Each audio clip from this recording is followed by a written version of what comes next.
Sports Flash TV na may dati. Tuwa'y lagi kang panalo, bakbakan na sigurado, mga balitang... Ang banat ni Akhmadaliev kay Inoue at ang makakalaban ni Janriel Casimero sa September. Pag-usapan natin yan mga ka-flash. Pero bago ang lahat, huwag kakalimutang i-like, mag-subscribe at hit ang notification bell para updated ka sa mga bidyong katulad nito.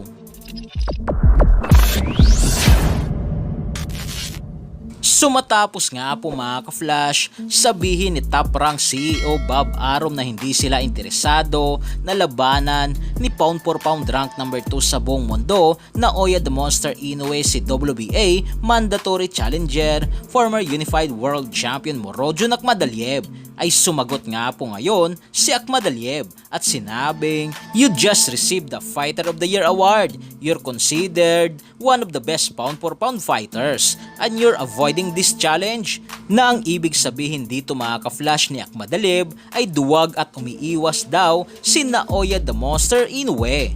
Ang paliwanag naman nga po mga ka-flash ni Bob Arum kung bakit ayaw nitong ipalaban ng kanyang bata na si Naoya Inoue kay Akhmadaliev, ito ay dahil sa hindi nga raw ito kilala, na mas kilala pa nga raw ang bata ni Sean Gibbons na si Taiji Doheny, lalo na sa bansang Japan.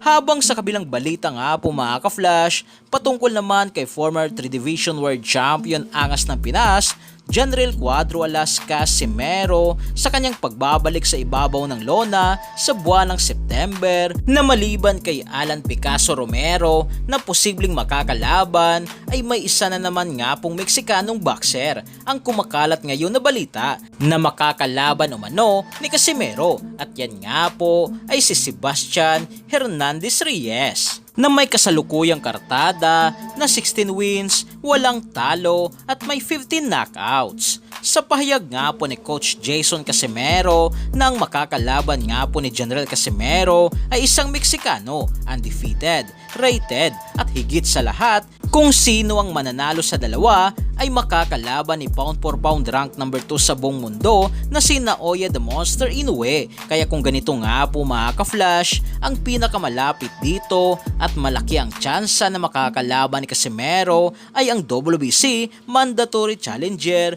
na si Alan Picasso Romero. Dagdag pa nga po sa impormasyon na ibinahagi ni Coach Jason Casimero na ang venue nga raw ng laban ay sa bansang Japan. Kayo mga ka-flash, sino kayang talagang makakalaban ni Casimero? Para sa inyong komento at reaksyon ay komento niya na sa baba. Hanggang sa muli, ito ang The Sports Flash TV! Sports Flash TV na may dati. Tuwa'y lagi kang panalo, bakbakan na sigurado, mga balitang boxing. Laging bago, balitang boxing, laban na kasado, di papahuli pagdating sa bakbakan, mga pambato na patuloy ang laban. Sasaliksikin ang bawat babalita, talagang diin, bawal ang mahina sa loob ng ring. Merong pambihira, mga kamao na nagiging bida.